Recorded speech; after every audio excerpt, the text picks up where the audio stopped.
Hello everyone, तो कैसे हो आप सभी। आई होप बच्चों आप सभी बहुत अच्छे होंगे। तो स्वागत है आपका जर्नी ऑफ स्टडी चैनल पर। आज हम पढ़ेंगे बच्चों क्लास 10th चैप्टर 3 दो चर वाले रैखिक समीकरण युग्म एक्सरसाइज 3.1 है प्रतिस्थापन विधि। आज हम पढ़ेंगे प्रतिस्थापन विधि का बच्चों क्वेश्चन नंबर 1 का हम 5th पार्ट करेंगे। तो एक बार रिवाइज करते हैं question. √2x plus √3y is equal to 0, √3x minus √8y is equal to 0। हमको यहाँ बच्चों दो इक्वेशन दी गई हैं, दो समीकरण दी गई हैं। इसको नाम देंगे समीकरण 1, इसको नाम देंगे समीकरण 2। दो समीकरण मेरे पास हैं। अब हमें यहाँ पर करना क्या है, प्रतिस्थापन विधि में दो चर आपको दिए होते हैं, एक चर को यहीं पे रखते हैं, दूसरे को उस साइड भेज देते हैं। तो जो पहले वाला चर होता है बच्चों, जैसे x को हमने यहीं पे रखा तो y को उस साइड भेजेंगे तो x की वैल्यू y के पदों में आ जाएगी, और x की वैल्यू उठा के आप फिर किसी भी इक्वेशन में पुट करोगे तो वहाँ से y की वैल्यू निकल कर आ जाएगी। कैसे, देखो ध्यान से। दो मेरे पास इक्वेशन है, मैंने यहाँ पे लिखा बच्चों समीकरण 2 से। मैं समीकरण 2 को लेके चल रहा हूँ, समीकरण 2 से, ठीक है। ध्यान से देखना, समीकरण 2 क्या है, √3x माइनस का √8y is equal to 0।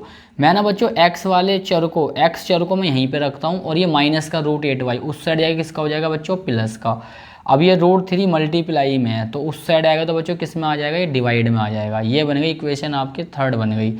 Equation third में क्या है, x की वैल्यू √8/√3 है, 3y, ठीक है। अब ध्यान से देखो, समीकरण अगर मैं एक यूज़ करता, कोई सी भी इक्वेशन यूज़ कर सकते हो। समीकरण अगर मैं 1 यूज़ करता तो जो वैल्यू आती थर्ड में, जो वैल्यू आ रही है वो मैं सेकंड में पुट करता, बट मैंने सेकंड का यूज़ करके थर्ड बनाई तो मैं फर्स्ट में इसको पुट करूँगा। आप ध्यान से देखो, यहाँ पे लिख सकते हो आप इस तरीके से, यह मान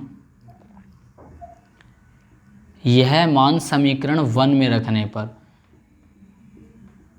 x is equal to √8/√3y जो आया बच्चों, मैं इसको समीकरण 1 में रख रहा हूँ। तो समीकरण 1 कहाँ है, ये रही। तो √2 तो ऐसे का ऐसे रहेगा। x की वैल्यू क्या है, √8/√3y, तो √8/√3y, और साथ में क्या चल रहा है बच्चों, √3y चल ही रहा है आपकी इक्वेशन में। इक्वल में क्या आ जाएगा, 0। अब ध्यान से देखना, √2 की √8 में करूँगा तो √16 आएगा। तो मैंने यहाँ पे लिखा √16, और अपोन में क्या हो गया बच्चों, √3 हो गया, और y ऐसा की ऐसा, प्लस का साइन, √3y ऐसे की ऐसा, इक्वल में क्या हो गया, 0।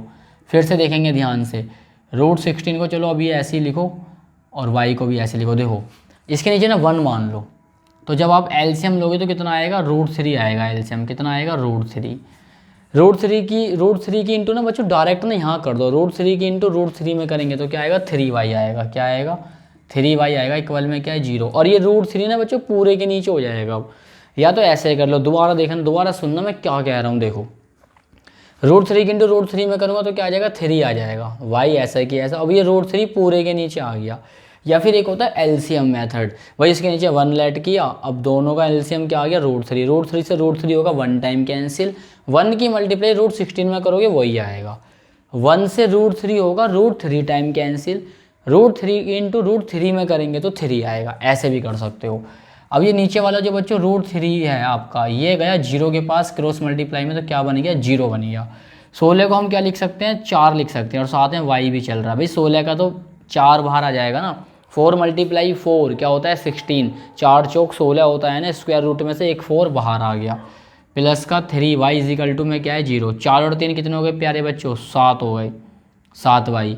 अब ये 7 मल्टीप्लाई में इस साइड आएगा तो बच्चों डिवाइड में, तो y की वैल्यू क्या आ गई, 0। आई होप आपको इतना समझ में आया होगा।